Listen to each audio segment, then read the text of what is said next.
If prevailing wages aren't set correctly, mechanics, laborers, and other workers are the ones who get left behind.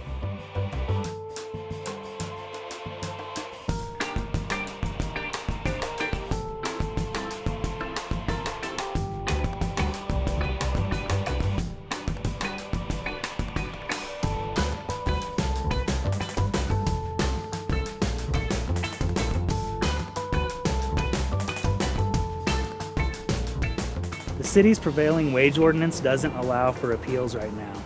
However, the third-party examination team found some workers haven't had a pay increase in years. Denver's prevailing wage rates are set based on federal standards.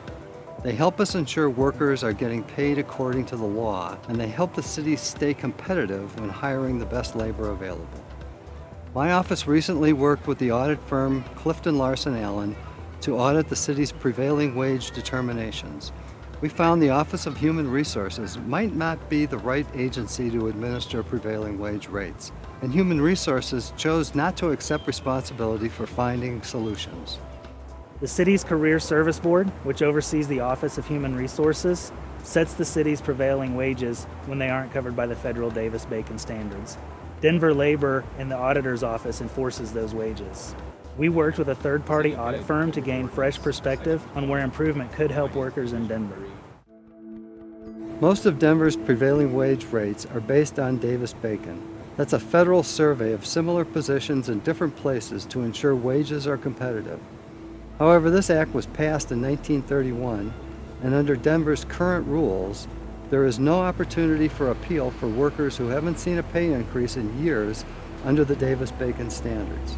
We recommended that Human Resources should consider whether an appeals process might help address wage stagnation for laborers, mechanics, and other workers.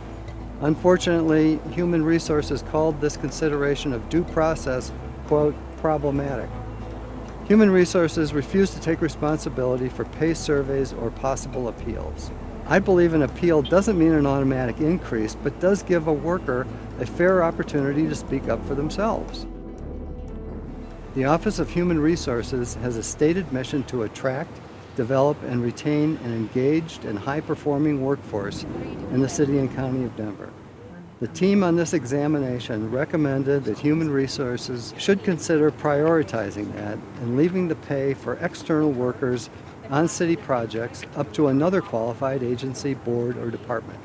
Although Human Resources agreed, their team might not be the best one suited for prevailing wage rate determination. They didn't believe it was their job to find out who would be better suited to do the work. We do not feel that this is in our purview to accept that responsibility.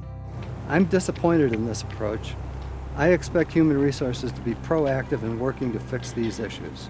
Every worker deserves fair and equitable pay regardless of whether they are city employees or employees of city contractors. The city needs to explore its options to ensure no workers are paid at stagnated or otherwise unfair rates. I hope Human Resources will take our team's recommendations more seriously, take responsibility, and help find solutions that benefit the hardworking people of Denver. Well, that's it for this episode of Ask the Auditor. If you have a question, you can submit it to auditor@denvergov.org.